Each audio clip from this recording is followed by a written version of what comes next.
Yes, twongeye kubasuhuza amahoro y'Imana banama. Hanyuma tugiye kuganira ku bintu bigera muri bitatu. Ikintu cya mbere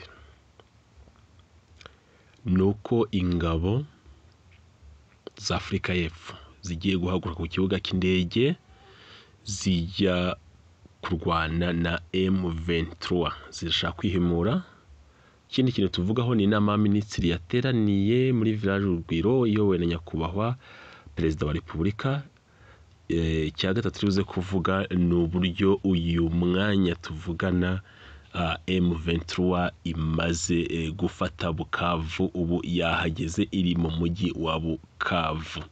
Hanyuma inama y'Abaminisitiri yateranye none ku itariki 10 z'ukwezi kwa kabiri 2025 iyobowe na nyakubahwa Perezida wa Repubulika y'u Rwanda Paul Kagame.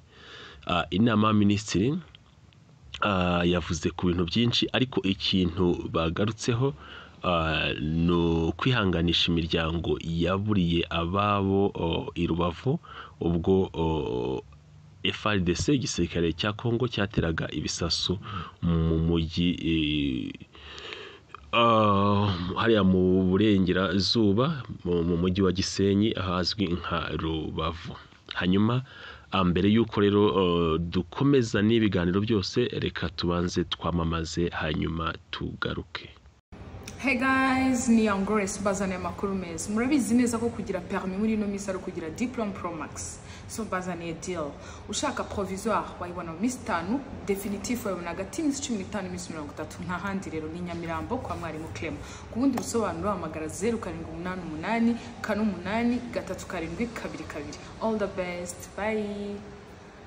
We have been humiliated. We have been humiliated. We have been humiliated, and we must teach people. Twarasuzuguwe kandi tugomba kwigisha abantu ko iyo wishe umunyafurika y'Epfo bigira ingaruka. Turazi ko dufite ubushomeri bw'urubyiruko buri hejuru kurusha ahandi hose ku isi. Reka dukoreshe aya mahirwe dusabe ku rubyiruko rujyanwa mu gisirikare. Nyakubahwa Perezida tubazane tubatoze igisirikare, kandi mu gihe tuzabatoza tubohereze bajye kwigisha M23 isomo. Tugende twice abo bose bishe abasirikare bacu. Sinzi nyakubahwa Speaker, aba baravuga cyane hano dukeneye abasirikare. Wiyita komanda, wiyita umugaba w'ikirenga w'ingabo, turabakeneye. Hari abantu dukeneye ko mujya kurwana. Turambiwe hano muneka ishinga amategeko ya Afrika y'Epfo abasirikare bibikinisho. Turibaza ibi ni intambara, abantu barapfa, mwe mukiyita amazina hano ni mujye kurwana. Nanjye nzaba umwe mu bambere binjira mu mutwe w'igisirikare wo kujya kurwana muri batayo ya mbere. Tugende dukureyo abo bantu bacu, mugomba kunkurikira. Tugende turwana intambara nyazo, sibyo kwiyita amazina y'igisirikare gusa. Ndabubashye kandi ndabashimiye. Aya ni amagambo akomeye cyane amaze gutangarizwa mu nteko ishinga amategeko ya Afrika y'Epfo. Aya magambo aremereye cyane avuzwe na Minisitiri wa Siporo, Ubuhanzi n'Umuco wa Afrika y'Epfo Gayton Mackenzie. Yasabye urubyiruko rwo muri iki gihugu ko ruhabwa imyitozo ya gisirikare, ndetse iki gihugu kigafata icyemezo cyo kohereza abandi basirikare muri Repubulika Iharanira Demokarasi ya Kongo kujya kwihorera kuri M23 yishe bagenzi babo. Birasa nkaho ari intambara iri gutangizwa n'abari ku ruhande rwa Cyril Ramaphosa. Amwe mu makuru y'ingenzi tugiye kwibandaho arashingira ku ntambara iri kubera mu burasirazuba bwa Repubulika Iharanira Demokarasi ya Kongo. Reka mbararikire kuza kwinjira kuri page y'ingenzi y'ibyatangajwe na Julius Marema. Uyu nguyu yikomye u Rwanda ashinja Cyril Ramaphosa kandi wa Afrika y'Epfo kubeshya no kwicisha ingabo z'igihugu cya Afrika y'Epfo ku butaka bwa Repubulika Iharanira Demokarasi ya Kongo. Mwabyumvise neza ko tugiye kwinjira indani ku mirongo y'imbere ku rugamba ndetse no mu ntambara za diplomasi. Uraza kumva page z'uburibwe zirimo byinshi bikomeye cyane. Gusa reka mbanze mbahikaze ku mirongo y'imbere ku rugamba muri Kivu y'Amajyepfo ikavumu. Ubumba bw'iri Kavumu harageramiwe cyane. Abarwanyi barwanaho rukomeye mu itsinda rya Special Force muri M23 batangiye gucana umuriro ukomeye ku mirongo y'imbere y'urugamba yashyizweho n'igisirikare cya leta ya Kongo FARDC, ingabo z'u Burundi FDLR na Wazalendo.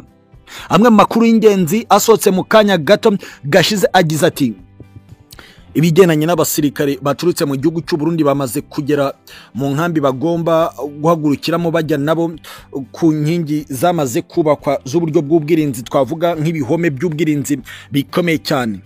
Amakuru ingenzi ava muri zone irimo abasirikare bahurije umugambi umwe wo guhangana na M23, biri kuvuga ko hari itegeko ryamaze gutangwa ko bagomba bamwe kuguma ku bihome by'ubwirinzi ariko abandi bakajya imbere yabyo bagasatira M23 kugira ngo ucitse nibura agwe muri bya bihome by'ubwirinzi biriho imbunda ziremereye cyane nk'uko amakuru ingenzi atugera akomeza kubivuga.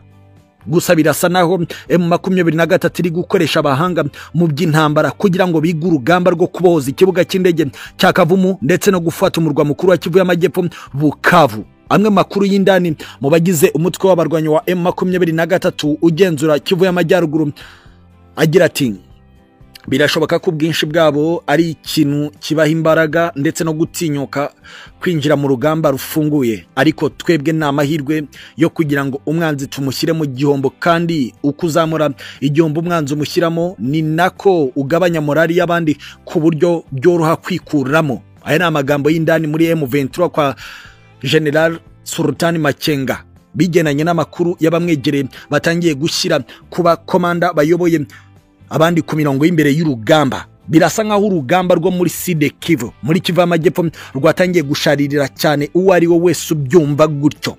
Gusa ku rundi ruhande igiteye inkeke gikomeye M23 ku mirongo y'imbere ku rugamba muri bice bya teritwari ya Karehe usatira ku kwinjira mu bice by'ikibuga cy'indege yaba Kavumu ndetse no kunyura ku nzira y'uburengerazuba bw'uyu murwa mukuru wa Kivu y'Amajyepfo Bukavu. Biravugwa ko bateye impungenge n'ingufu z'ibihugu by'amahanga zikomeje kwinjira ku butaka bw'iki gihugu. Amwe mu makuru aravuga ko hari ibimodoka byiriwe bitunda abasirikare bambukiranya umupaka uhuza Repubulika Iharanira Demokarasi Kongo n'igihugu cy'u Burundi. Biravugwa ko abasirikare b'u Burundi bongeye kwanyura uyu munsi, gusa nitwabanje kumenya umubare w'abahanyuze. Bikanavugwa ko ingabo za Afurika y'Epfo ziri kuzanwa n'indege z'intambara ziri kugera ku kibuga cy'indege cy'Ibujumbura mu gihugu cy'u Burundi. Ibi ni nabyo byanatumye tugwa ku makuru aremereye cyane yacitse ab'ingenzi mu gisirikare cya Repubulika Iharanira Demokarasi ya Kongo barwanira mu kirere. Amwe mu makuru y'ingenzi aturuka muri Leta Majoro mu gisirikare cya Repubulika Iharanira Demokarasi ya Kongo FARDC Kinshasa avuga ko hari indege nshya zigiye kwinjira ku butaka bwa Repubulika Iharanira Demokarasi ya Kongo. Bumwe mu bwoko bw'indege twabanje kugeraho bigenanye n'isoko y'amakuru, aho twakuye amakuru agira ati indege zo mu bwoko bwa GF-17 Tanda gatatu z'abanyapakistani zizi imirwanire n'ubutasi zigomba kuhagera vuba bidatinze. F-15 Eagle ziturutse muri Arabia Saudite zigomba kuhagera vuba bidatinze, n'izingenzi ku kugendera mu kirere kigoranye cyo muri Kivu y'Amajyepfo. Indi ndege niyo mu bwoko bwa Panavia Tornado, bivugwa ko nayo ari yo muri Arabia Saudite, ariko Eurofighter yo igaturuka mu gihugu cy'Ubwongereza.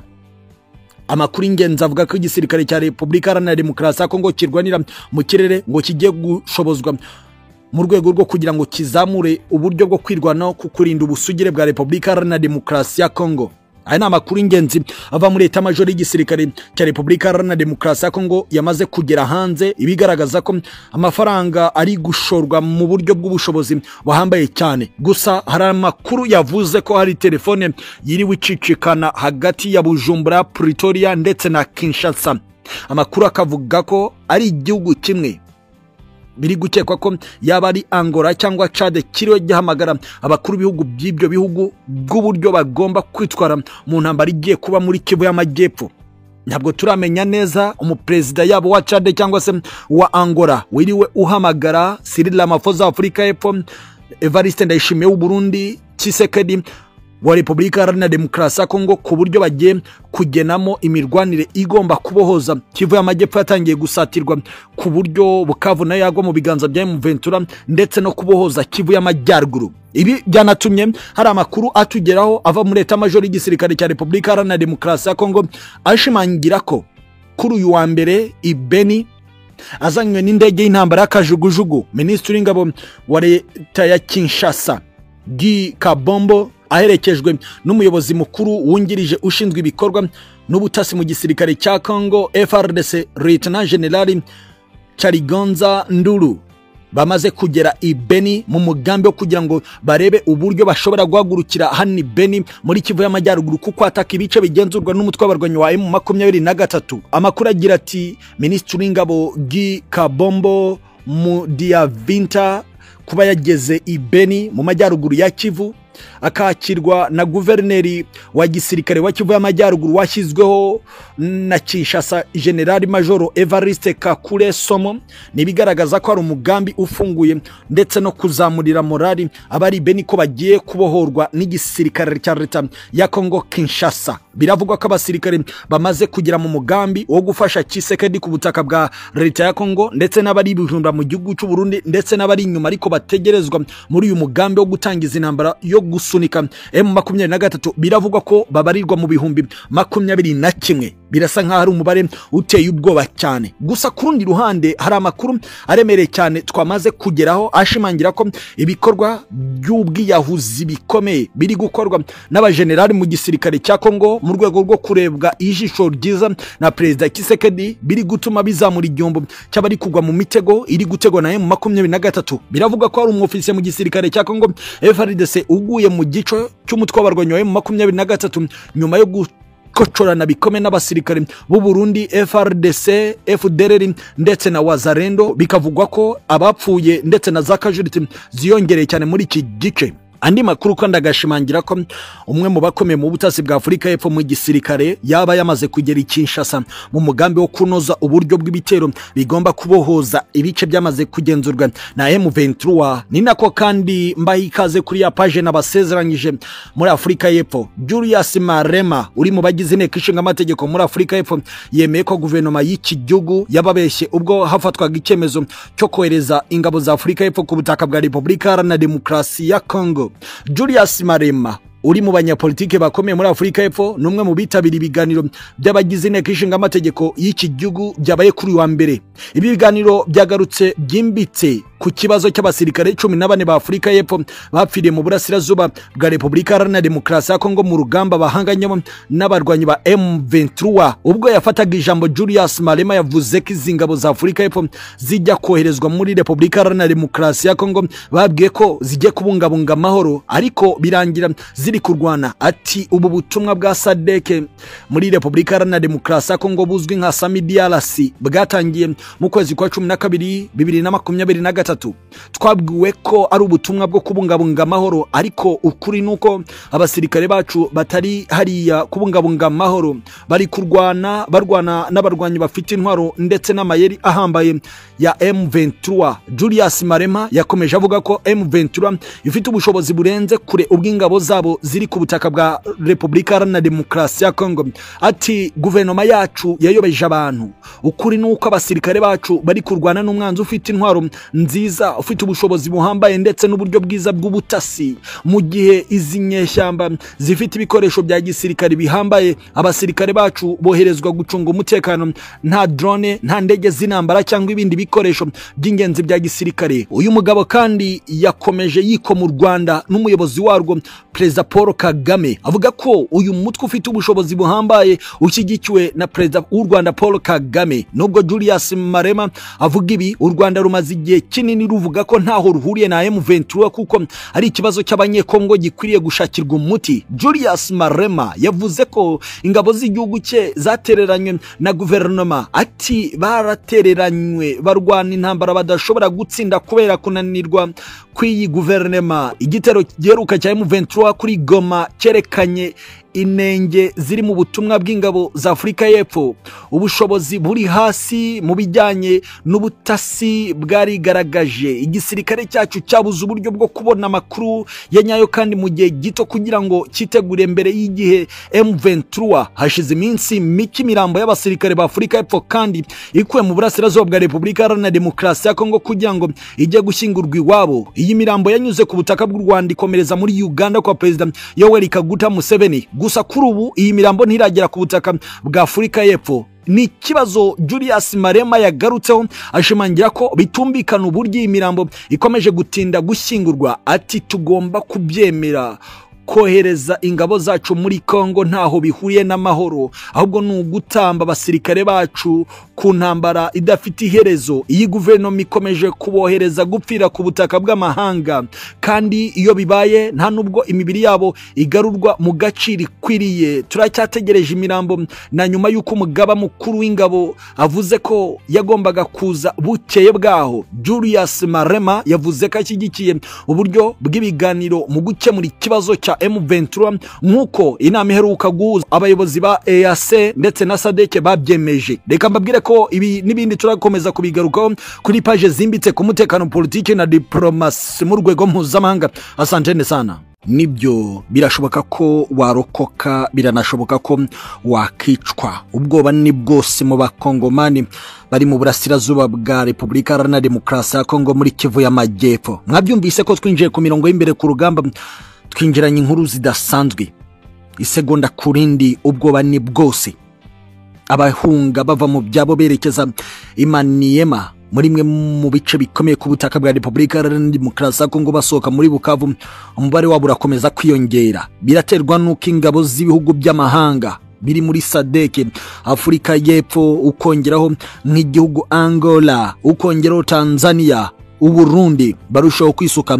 mu bice bisatira umurwa mukuru wa Kivu y'Amajyepfo Bukavu. Ubu tuvugana imirwano yakomeje cyane nk'uko bisanzwe ku mirongo y'imbere ku rugamba. Amayeri adasanzwe y'abarwanyi ba M23 ararushaho guhindura ibintu, ndetse n'uko urugamba ruri gupangwa ku ruhande rw'igisirikare cya Kongo FARDC biratuma ibintu birushaho kuba bibi cyane. Amakuru mu kanya gato gashize isa 8 agiye hanze agira ati intasi za Repubulika Iharanira Demokarasi ya Kongo zavumbuye ibitendo byari byapanzwe na M23 ku kubagotera mu gice kiri mu kibuga cy'indege cya Kavumu, ariko baje kwikura muri uwo mutego.